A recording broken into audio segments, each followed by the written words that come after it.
Hello, this is Shane with Healthcare Managers Playbook, and we're going to talk a bit about 5S in today's episode. And 5S is a system for organizing your workplace.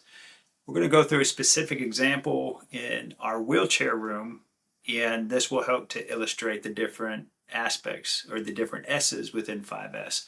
But the wheelchair room, when I took over as director, was a bit of a mess. So the wheelchairs would be pushed into this room, and really in any order, as long as you could get them in and that door would close, that was considered to be okay. The leg rests would be all on a single shelf, just set on there. The lefts and the rights could be right next to each other, on top of each other, behind each other. The different shapes and sizes of leg rests were all kept on the shelf. So number one, you had to sort through and find the size chair that you wanted and hope that there was one of that size in the room. And then number two, you had to find the leg rest that matched it.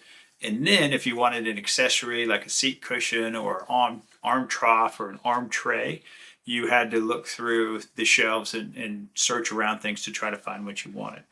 Of course, that's no good. It's no good because it takes time away from the therapist being with the patient. The longer they have to search and look and find and scour for what they need, that's the less time that they're with the patient. It's also frustrating. You did not look forward to going into that room because you were not sure what you were going to find or where it might be. So it was a bit of a source of frustration or friction. So we knew it had to get fixed. It had to change, and 5S was a way to get it changed in the most effective manner.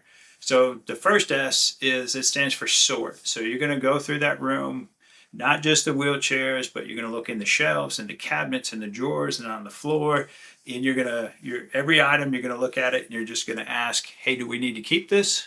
And if not, is it broken? Do we throw it away? Can we fix it? Is it something that we can repurpose in another department? And you're just going to get everything out of that storage area that doesn't pertain to wheelchairs or wheelchair accessories. And we were able to clear out just boxes of old stored books and papers. And we had old trapeze parts and pieces from, again, the hospital at this time was about a dozen years old. So we had things that people didn't know where else to put, they would put in this room, whether it was bathing accessories, adaptive aids, and that type of thing. So we really just, if it belonged somewhere else in the hospital, it's time to put it in that storage room and not keep it hidden and cluttering in the wheelchair storage room. We're able to throw several things away. We're able to get a good inventory on all of our wheelchairs and make a more accurate ordering of chairs that we needed at certain sizes to help us meet the needs for our patients. So just sorting things out, get a good bead on what you have, and if you need to supplement or need to order things that you are in short supply of, it's a good time to order those. You may run into some folks that just don't feel real comfortable getting rid of things. And the answer for that is just set aside a table and let everybody know ahead of time in a meeting, hey, we're going to go through, in this case, it was the wheelchair room. If we come across something that we're not sure if we should throw it away or not, we're going to put it on this table. And this is a table that other department heads could come in and look at.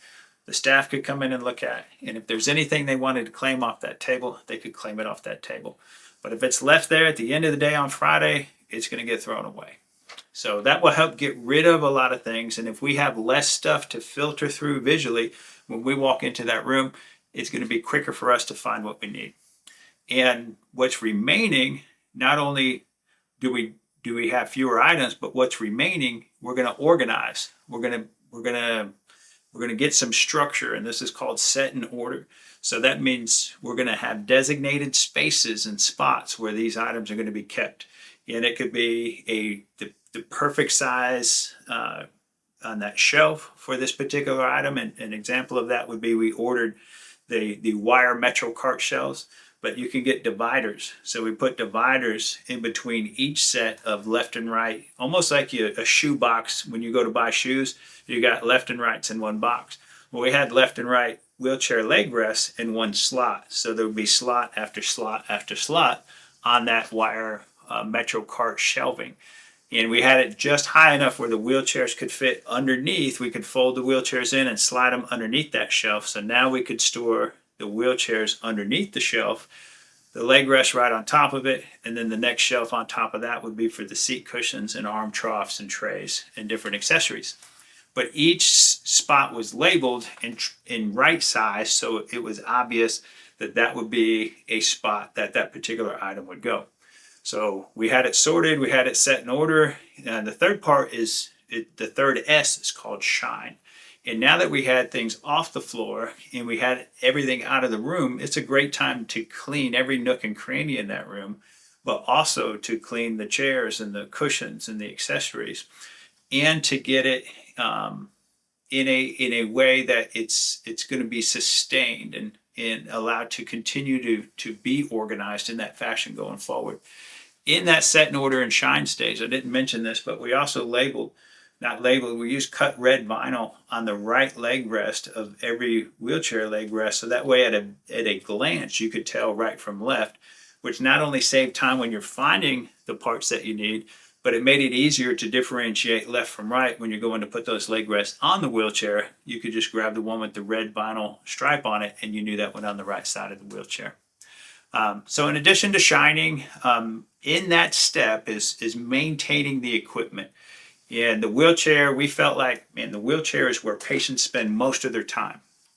If they're going to have a good impression of our hospital, having a great wheelchair that works the way it's supposed to work, the brakes work, the leg rests click into place, nothing's broken, nothing's torn, that's going to give a great impression on that patient about our hospital. So in that shine process is also maintaining our equipment so it continues to stay in that good working order. All right, the fourth S out of the five, the fourth one is called standardizing. And that's where we put into place procedures to allow us to support the first three S's. So our procedure was, at the end of the day, after kind of patient care responsibilities settled down, one of the checklists for our technicians was to pop by the wheelchair room and make sure things were in the places that they were supposed to be. And once a month, we would do an inventory to where we would resurvey our wheelchairs and order and procure things that we needed that maybe we had lent it out and it never came back. Maybe somebody took it out and never brought it back. Or we had some specialty chairs that could be out on loaner and somebody needed those and we needed to get another loaner from a wheelchair vendor, so that way we'd always have that specific, in this case it would be a tilt and space type wheelchair, so we could service the patients as they were coming in appropriately. All right, the last S, the fifth one, is called sustain. And this requires most of our help in leadership and management to allow that to sustain, because we're gonna follow up and give feedback. We're gonna look at the wheelchair room, and if it looks great, we're gonna give feedback to everybody like, hey, you guys are doing a great job putting things back where they go. Keep up the great work. It'll be part of our annual reviews, and we can make that an item for the people responsible in that standardization phase for our techs. If they're doing a great job to maintain it, then we can give them a high mark on their annual review and say just that this is really important for us. This is part of, we want not only in our feedback loops and some of our staff meetings and conversations, it's going to be part of our annual reviews as well. So with those things in place, you have a really good shot of that workplace organization staying and sticking and being part of the new way that things should be. So having an organized workplace, huge time savings for staff being able to find what they need. It helps you to see when things are broken, in disrepair, or out of stock, so they're not searching and looking and finding. It also reduces frustration, but most importantly, it gives you more time. It gives the clinicians more time with patients to help them get better. So good luck on your 5S efforts. If this is just scratching the surface, you can dig deeper on any kind of searches. There's a lot of books on 5S in the lean methodology side of the house. So dig in, learn more, but don't hesitate. There's a lot that we can do just making our workplaces look better. And when they look better, not that a lot of people are going to go look at a wheelchair room, but if you do 5S in your gyms and in your office areas, when you tour families through your hospital, it's going to look better than any other hospital they see, and that's going to reflect better on you and your team. So best of luck. Go out there and 5S. Thank you so much. Talk to you soon. Bye-bye.